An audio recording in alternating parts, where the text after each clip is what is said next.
Hi everyone, welcome to Dr. Jhangiani and I's research presentation for Open Education 2023 conference. I am a current PhD student in psychology at Brock University in Canada, and Dr. Jhangiani is the Vice Provost of Teaching and Learning at Brock University. Our presentation is titled The Impact of Zero Textbook Cost Programs on Educational Outcomes. I'll start with the problem statement. The high cost of textbooks have been a significant concern for students, faculty, and institutional administrators in Canada, with over 80% of students reporting it as a financial burden. This financial burden often forces students to make difficult choices, like foregoing the purchase of required materials, for example. So as a result, their academic performance may suffer. And recognizing these detrimental effects of the situation, open educational practices and the adoption of open educational resources have gained significant traction in Canada. And these initiatives aim to make education more inclusive and accessible to all. To address the issue of high textbook costs, open educational resources and zero textbook cost programs have emerged as potential solutions. KPU has been one of those institutions that has created a zero textbook cost program. There are many reported benefits of OER for education, and one of the most noted benefits relates to cost savings for students and institutions. Indeed, these programs can reduce the financial burden on students and ensure equal access to educational resources. So additional benefits include increased access to various materials and up-to-date knowledge to support learning. And studies also show improved student success in some subject areas and support for more independent learners. For institutions, it's important for improving student retention rates and increasing their visibility as institutions that are committed to reducing educational costs. And OERs are great for promoting social justice, reducing poverty, and promoting equality. The present study takes place in the context of Kwantlen Polytechnic University, or KPU for short. KPU is a public post-secondary institution in British Columbia in Canada. It serves nearly 20,000 students every year across its 5 urban campuses. KPU offers undergraduate and vocational education, including bachelor's degrees, associate degrees, diplomas, certificates, apprenticeships, and citations across over 140 programs. With a commitment to widening equitable access to education, KPU launched Canada's first zero textbook cost programs back in January of 2018. KPU had long been a leader in open education in the province of British Columbia. It was the site, for example, of the first recorded open textbook adoption shortly after the launch of the provincially funded BC Open Textbook Project. When I served there as Associate Vice Provost for Open Education, it was also where KPU obtained a grant from BC campus to help, in fact, build Canada's first zero textbook cost programs. But as you can see, when our first ZTC program launched in January of 2018, it began with just 75 sections of just 39 courses taught by 38 instructors. And of course, it's grown tremendously since then, to where now they have delivered more than 2,700 course sections of more than 950 individual ZTC courses taught by nearly 500 instructors. And of course, it's not just individual courses. With 8 complete ZTC programs, including multiple bachelor's degrees that are zero textbook cost all the way, over 24,000 KPU students have saved more than 7 million Canadian dollars at this point. Now, of course, this required a lot of work, and a lot of credit goes to BC Campus's partnership, the grant funding that helped get things off the ground. A lot of it goes to the humans on the ground, especially the members of the cross-functional open education working group and loads of internal partnerships along the way. But I will also point to the importance of both strategy and policy. For example, open education at KPU was embedded within the strategic planning documents, such as KPU's academic plan running from 2018 to 2023. But one of the smaller elements of policy that proved to be critical was a policy that was approved through KPU Senate involving curricular change. This policy meant that any new course that was developed or any course that came up for review would end up having to undergo a library-assisted search for relevant OER. Mind you, this was not a mandate or forced adoption of OER. It was up to the faculty members, as it is at most institutions, to determine what resources were most appropriate for their courses.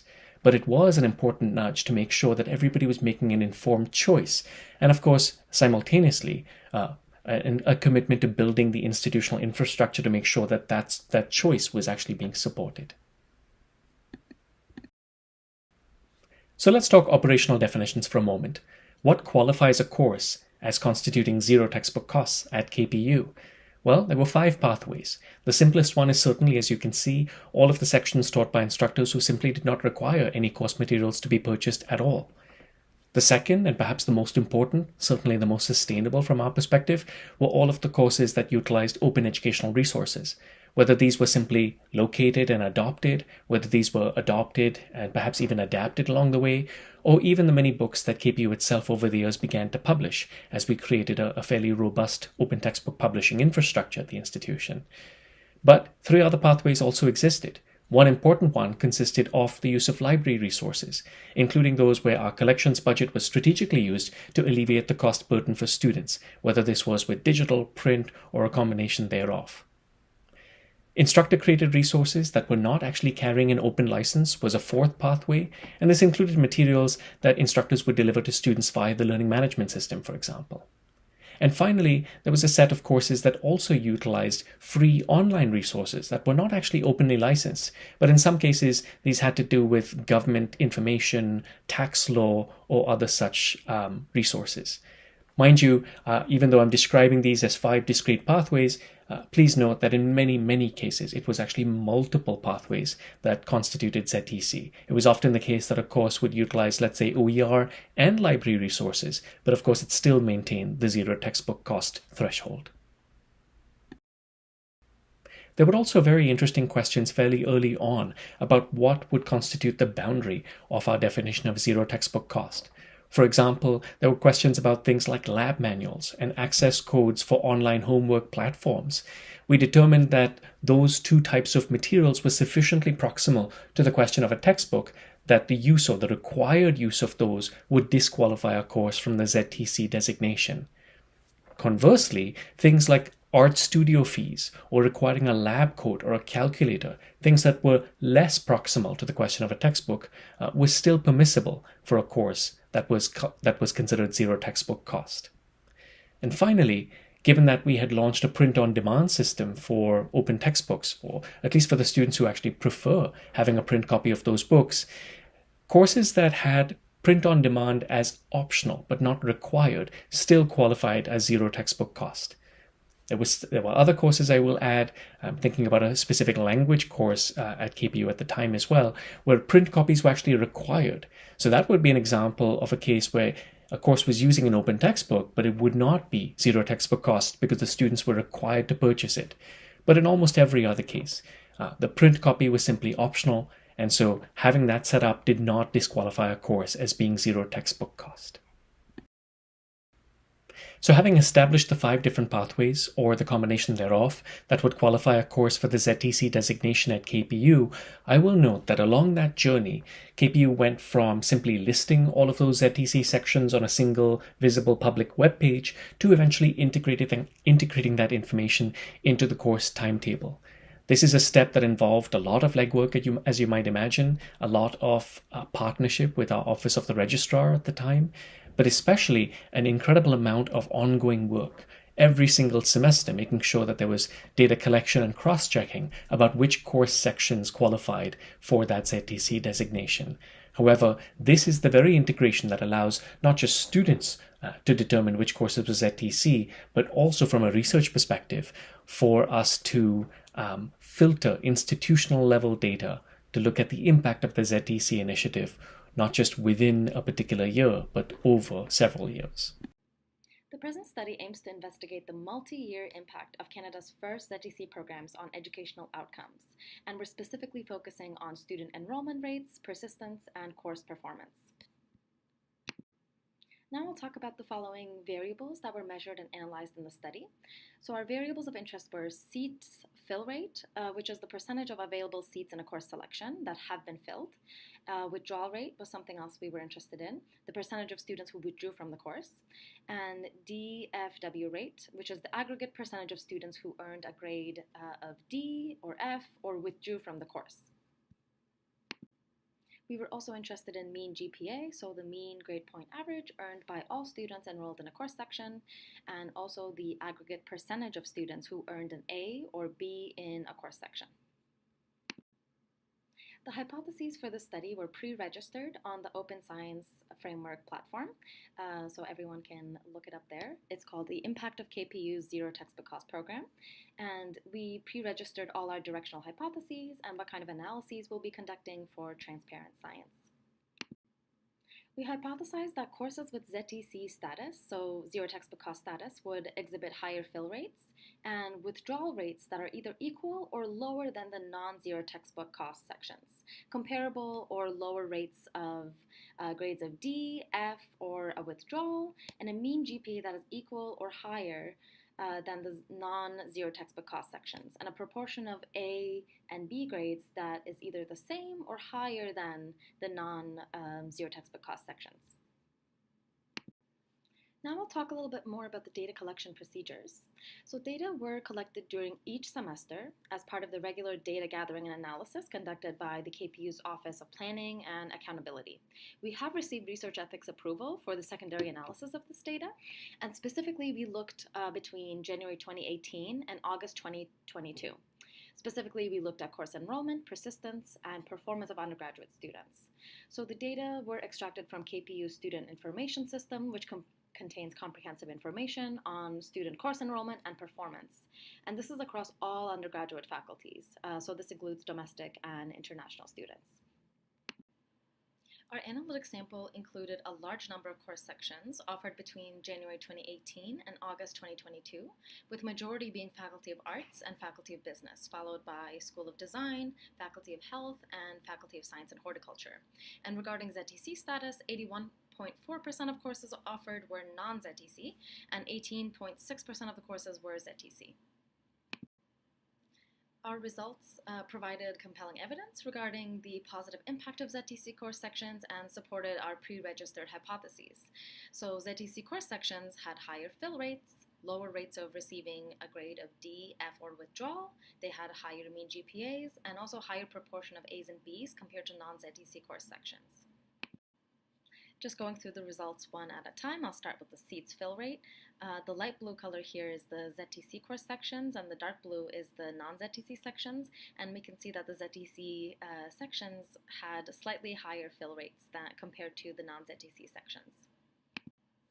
Moving on to the mean DFW rates results, we can see that the zero textbook cost sections had lower rates of receiving a grade of D, F, or withdrawing from the course compared to the non-ZTC course sections.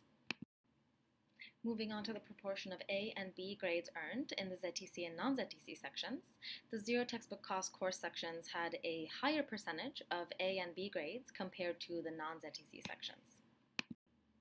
We found a similar result with mean GPA, with zero textbook course sections getting higher mean GPAs compared to those in non-ZTC course sections. While the reduction in textbook costs is certainly significant, the impact of ZTC initiatives goes beyond financial relief. Our findings underscore the importance of institutional OER and ZTC initiatives in promoting equitable access to learning materials and enhancing student success. By eliminating the financial barrier imposed by traditional textbooks, ZTC initiatives create a more inclusive learning environment for all students, regardless of their economic backgrounds.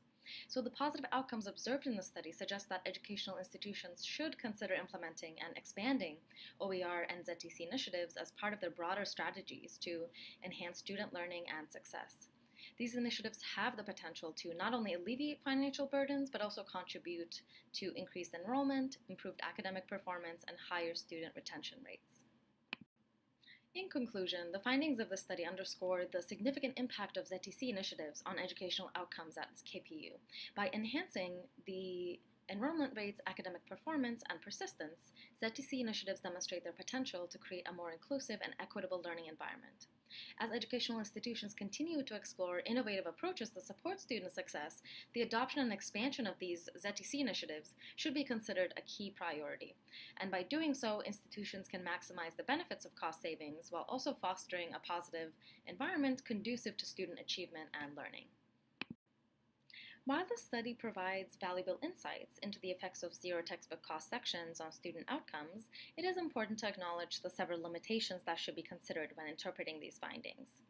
And the first one being non-random assignment. So the primary limitation of the study is the absence of a true experimental design and random assignment of students and instructors to ZTC and non-ZTC classes. So this lack of randomization introduces the possibility of selection bias, because students may have chosen specific courses or instructors based on unobserved factors that are correlated with ZTC status. These confounding variables may have influenced the outcomes observed in the study, and their impact cannot be fully accounted for. Another limitation is the potential presence of instructor bias. Instructors who voluntarily adopt ZTC materials may hold a belief in their effectiveness, and this could lead them to invest more effort or attention in these courses, and this differential treatment by instructors could impact student outcomes, making it challenging to attribute all the observed effects solely to the ZTC intervention. And lastly, the observed effects associated with the ZTC sections could be influenced by factors unrelated to the cost savings provided by ZTC materials. So for example, the adoption of new course materials, regardless of cost, necessitates a course redesign process that may improve various aspects of the course, such as lecture slides, exams, and overall course structure. So these improvements or unintentional changes in the difficulty levels or material quality could contribute to the observed outcomes. And additionally, during the COVID-19 pandemic, the largely digital learning environment may have interacted with the open educational resources in a way that benefited student achievement. So without a tightly controlled experiment, it is challenging to isolate the specific effects of ZTC materials from potential confounding factors. Finally, we would just like to acknowledge the partnership of our colleagues at Kwantlen Polytechnic University, particularly Dr. Alan Davis, the President and Vice Chancellor, Dr. Diane Povey, the Provost and Vice President Academic, and Dr. Laurie McElroy, the AVP from the Office of Planning and Accountability. Their partnership in particular in sharing the data set involved and in supporting the Research Ethics Board approval process as well is very much appreciated.